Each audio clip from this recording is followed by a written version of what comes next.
Olá, meus queridos do primeiro ano, tudo bem com vocês?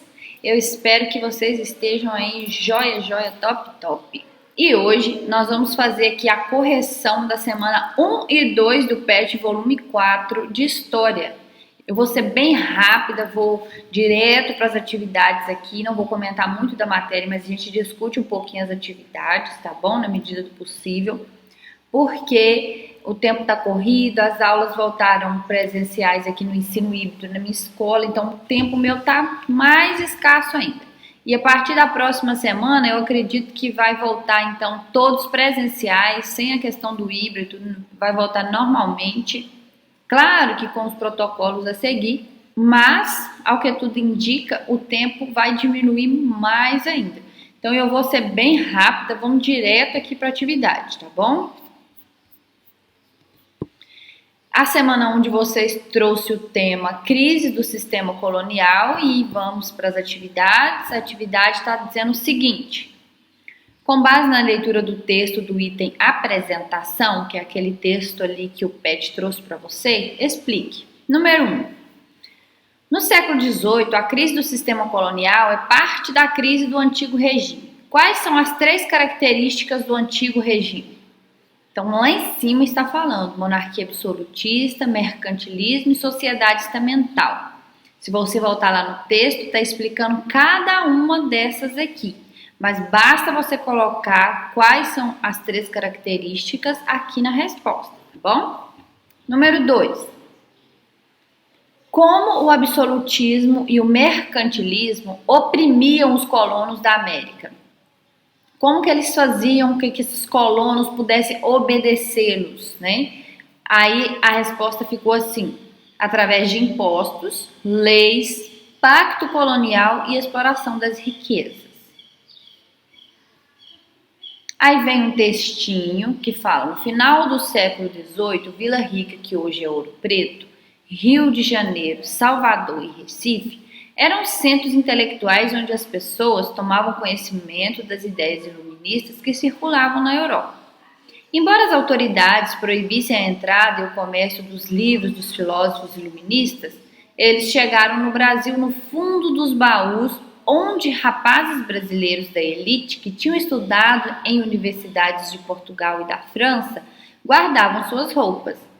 Esses livros eram lidos e discutidos por um número reduzido de homens que deixavam-se influenciar pelas ideias de liberdade, igualdade, direito dos povos de se instituírem seus governos, entre muitas outras, que levaram-nos a uma crítica ao colonialismo e à autoridade absoluta dos reis. Número 3. As autoridades portuguesas proibiram a circulação dos livros dos filósofos iluministas no Brasil do século XVIII, porque eles eram considerados uma ameaça à manutenção à ordem colonial? E a resposta ficou o seguinte: os livros poderiam incentivar revoltas de colonos contra a metrópole, no caso, colônia, Brasil, metrópole, Portugal, pois questionavam as questões políticas e econômicas impostas a eles. Aí nós temos outro textinho aqui que fala: as 13 colônias inglesas situadas a leste da América do Norte foram a primeira região das Américas a tornar-se independente. Sua declaração de independência foi assinada no 2º Congresso Continental da Filadélfia, Pensilvânia, em 4 de julho de 1776. Repare que as ideias dos filósofos iluministas foram inspiração para o texto dessa declaração. Leia alguns itens desse documento. Então, gente, aqui fala alguns itens que tiveram aí na Declaração de Independência dos Estados Unidos e veio aqui embaixo a questão. O último item citado fala de uma longa série de abusos e de usurpação. Dê exemplos de abusos praticados pelas metrópoles europeias sobre seus colônios das Américas. E a resposta ficou a seguinte: monopólio do comércio, não permitindo que os colonos participassem dos lucros e das atividades comerciais. Criação de leis que aumentavam os impostos sem a participação dos colonos para defenderem seus interesses. Então é isso, essa foi a correção da semana 1 do PET 4. Agora nós vamos fazer a correção da semana 2. semana 2 de vocês trouxe aí o tema Inconfidência Mineira ou Conjuração Mineira, 1789. Então aqui fala sobre como ocorreu a Inconfidência Mineira, tem vários indicativos para vocês entrarem aqui e acessarem vídeos que falam sobre Inconfidência Mineira. Trouxe um texto, né, que fala como aconteceu, quem foi o delator, que houve um Tiradentes, e aí o textinho até mais ou menos grande, né? E aí nós temos aqui então, número 1. Por que a Inconfidência Mineira é considerado um movimento separatista e planejado por homens da elite? A resposta ficou o seguinte: porque os inconfidentes eram homens que pertenciam à elite, sendo eles advogados, militares, padres e fazendeiros, ou seja, não havia participação de camadas populares. Há quem defenda que o mais pobrinho que tinha lá era o Tiradentes, né, que ele era soldado. 2. Situe a Inconfidência Mineira em seu contexto histórico. Aí tá lá assim, século em que aconteceu, século XVIII, ano, 1789, local, Vila Rica, e você pode colocar também a atual Ouro Preto. Embasamento teórico, ideias que influenciaram, ideias iluministas e liberalismo econômico. A independência como algo possível foi inspirada na independência dos Estados Unidos, que ocorreu em 1776. É contemporânea da Revolução Francesa, que aconteceu de 1789 a 1799.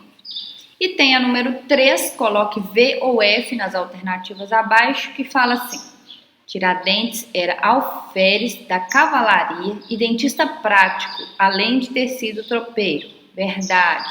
Essa questão aí de dentista prático quer dizer que ele aprendeu como fazer os procedimentos para ser dentista. Não quer dizer que ele foi lá e fez uma faculdade para ser dentista, tá bom? Joaquim Silvério dos Reis, comandante de Tiradentes, foi o principal delator da Inconfidência Mineira. Verdadeiro. Não houve participação de padres na Conjuração Mineira. Falso. Os inconfidentes tinham curso superior, estudaram em Portugal na Universidade de Coimbra. Verdadeiro. Havia unanimidade entre os inconfidentes quanto à forma de governo a ser adotada após a independência. Eu coloquei verdadeiro aí porque a forma de governo que eles queriam adotar era república. Então todos, em unanimidade, queriam a república.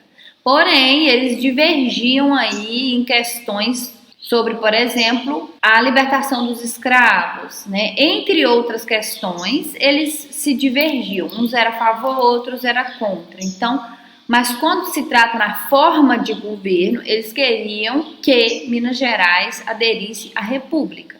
Eu falei, inclusive, Minas Gerais, porque naquela época eles tinham uma visão muito centrada ali na região em que viviam.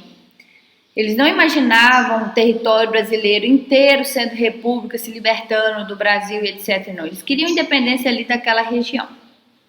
E tem um outro que é Tomás Antônio Gonzaga, também conhecido por ser o autor da obra poética Marília de Dirceu e das Cartas Chilenas. Verdadeiro. Então é isso, queridos. Chegamos ao fim da semana 2 do PET 4. Fizemos aí então semana 1 e semana 2. Os meus alunos, eu tenho tirado as dúvidas que eles tiverem dentro da sala de aula mesmo, porque nós estamos em regime alternado, mas a partir da semana que vem, como eu já disse, bem provável que vai voltar todos presenciais, né? A menos que apareça um decreto aí revogando a situação. Mas enfim, eu tenho tirado todas as dúvidas deles lá e provavelmente, né, eu queria muito gravar uma aula só sobre esse assunto e tal, mas realmente o tempo está muito escasso para mim, eu não estou dando conta. Conto com a compreensão de vocês, mas se Deus quiser eu estarei aqui o mais breve possível fazendo semana 3, 4, 5 e 6 do PET, tá bom? Beijo, até a próxima!